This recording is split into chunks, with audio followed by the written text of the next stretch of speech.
Thank you for accessing this video.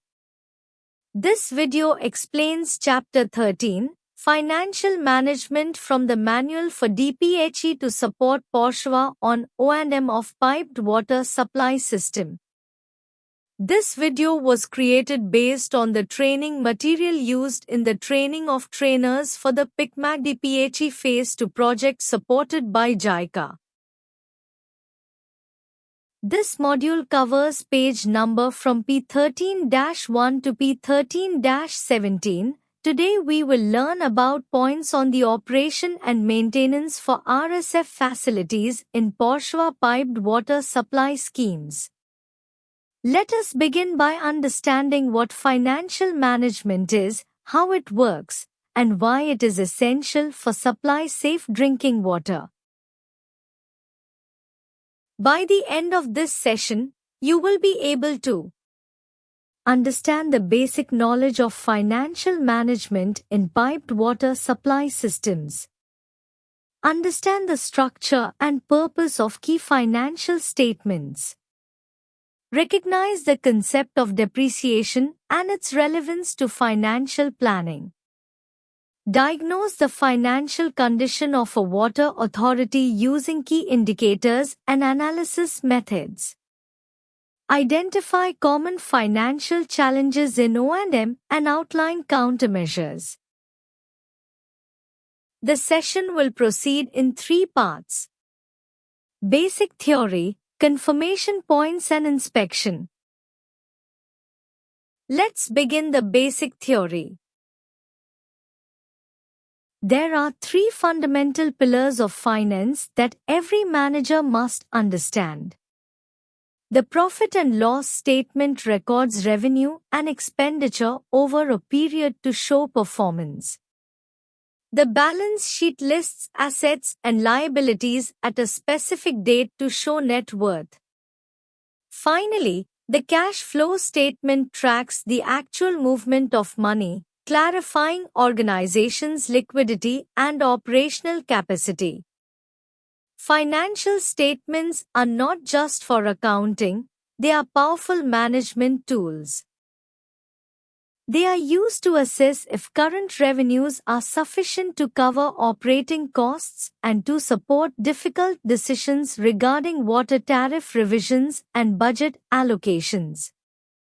Furthermore, they allow us to plan for asset replacements and ensure full transparency and accountability to the citizens and authorities we serve.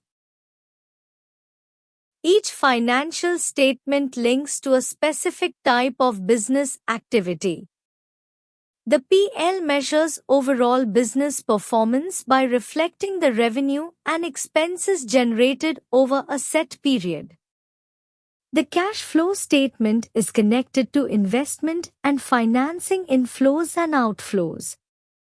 Meanwhile, the balance sheet monitors the status of assets and liabilities, which is crucial for fundraising and long-term investment planning. The PL statement, often called the income statement, is used to measure cost efficiency. Its key components include revenue from water tariffs, operational profit, which is revenue minus operating costs like electricity and salaries, and income before tax, which accounts for subsidies and interest.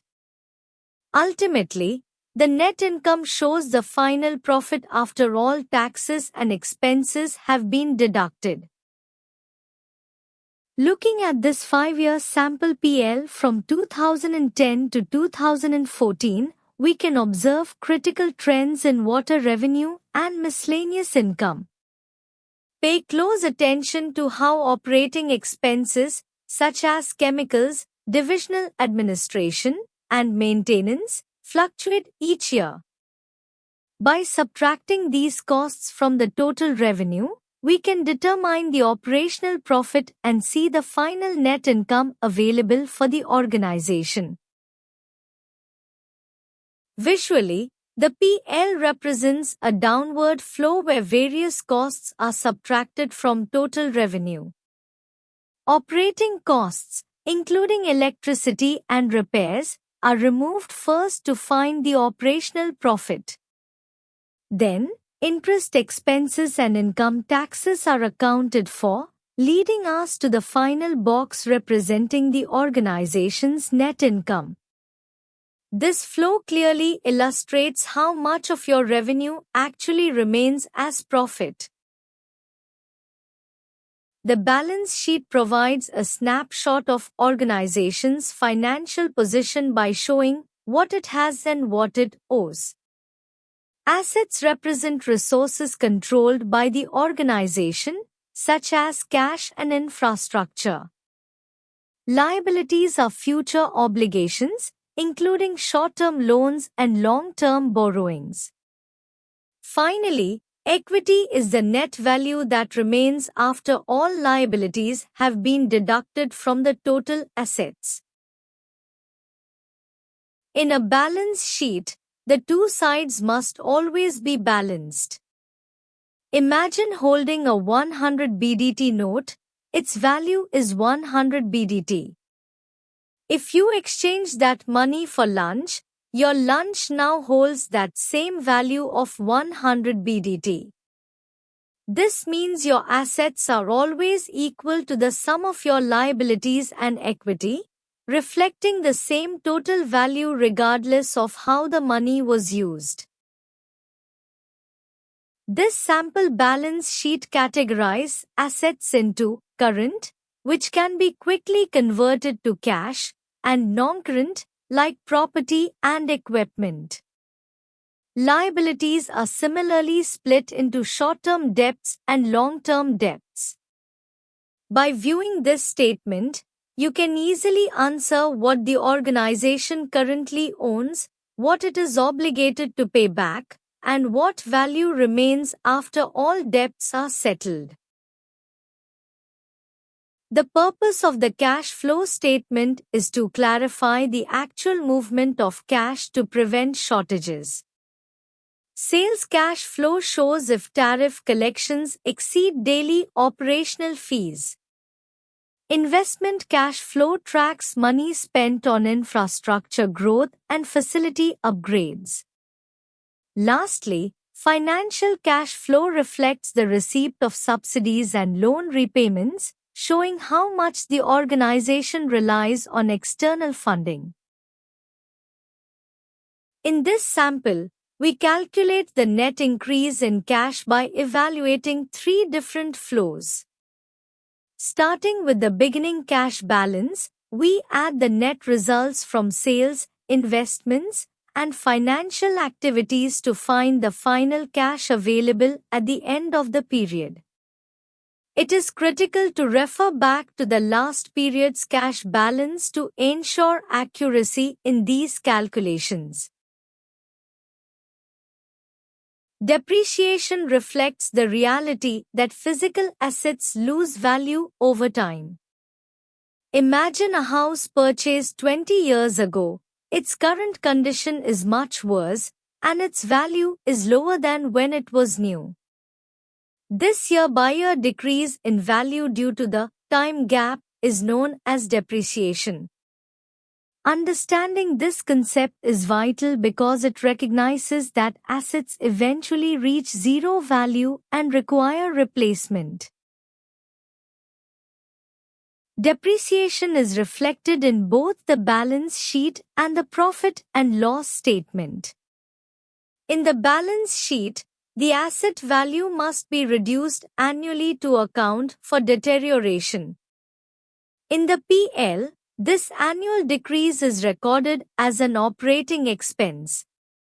This is because the loss of asset value is regarded as a necessary business expense incurred while providing water services to the public.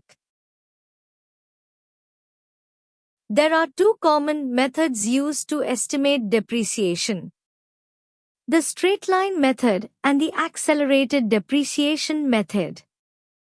Different types of assets have standard depreciation rates, such as 10% for buildings, 20% for plant machinery and vehicles, and 30% for computer equipment. Selecting the appropriate method and rate is essential for accurate financial reporting and future capital planning for the Parshva. Confirmation point. Now we move to confirmation points. It is a common mistake for Parshvas to believe that just seeing a surplus or deficit is enough for management. In reality, simple judgments do not provide the insights needed for sustainable water services. We will now introduce specific indicators that DPHE can use to conduct deeper financial analysis for local utilities. What risks arise without deep financial data? First, service deteriorates because aging facilities cannot be replaced without planned resources. Second, operations become unstable as cash shortages disrupt daily maintenance. Finally, setting tariffs becomes guesswork, and accountability weakens, which reduces the trust that citizens and higher authorities have in the Parshva as an institution. While there are countless financial indicators, we focus on 4 specific metrics in this manual. These are the operating performance ratio, return on assets stated as ROA, the depreciation rate to fixed assets, and the salary expense to revenue ratio. Every Parshva is expected to prepare their own PL, BS, and CS so that DPHE can conduct these vital financial diagnoses effectively. The operating performance ratio is used to evaluate profitability by showing how much revenue covers operating expenses. It is calculated by dividing total revenue by operating expenses and multiplying by 100.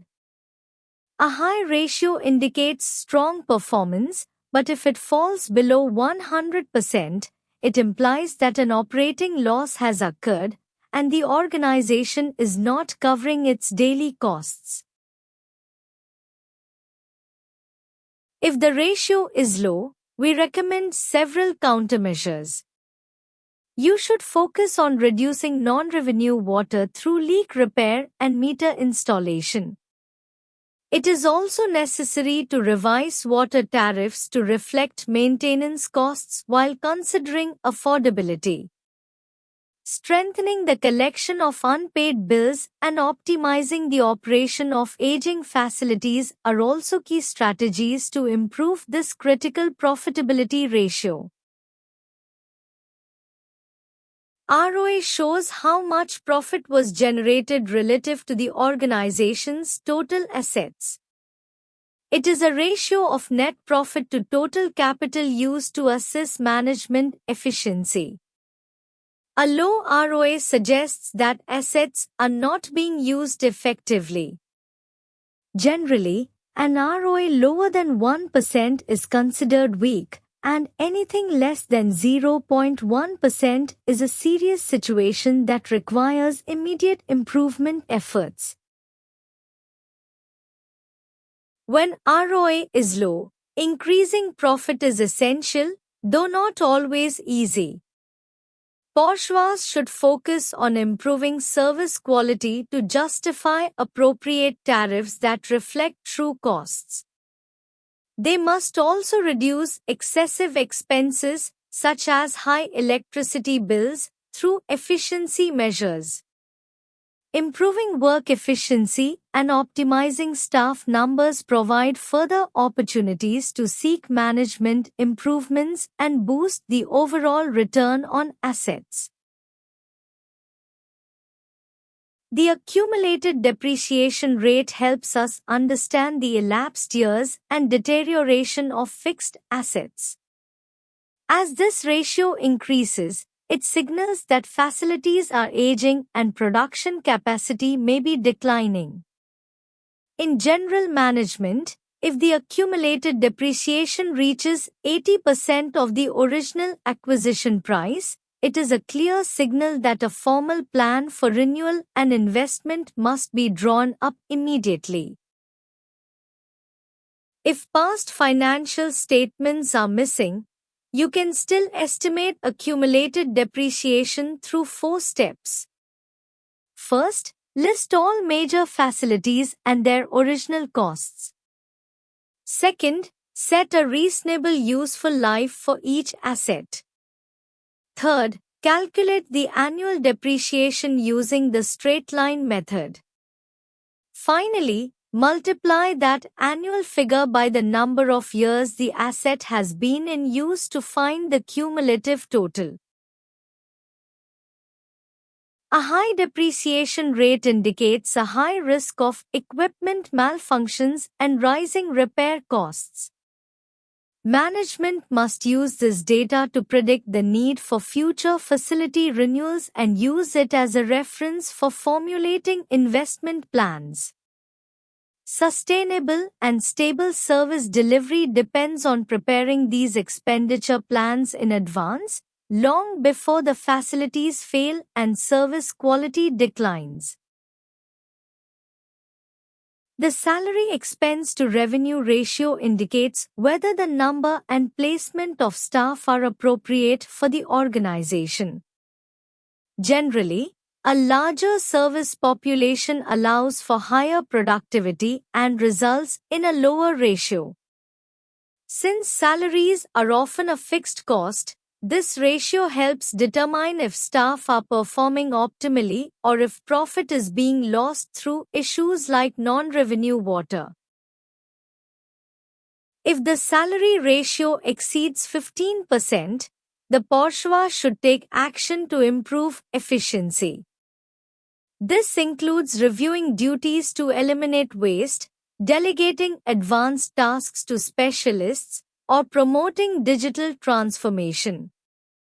It is also important to evaluate if the low profit is caused by distribution losses rather than staff numbers, and to optimize allocations so the system operates with the minimum necessary personnel.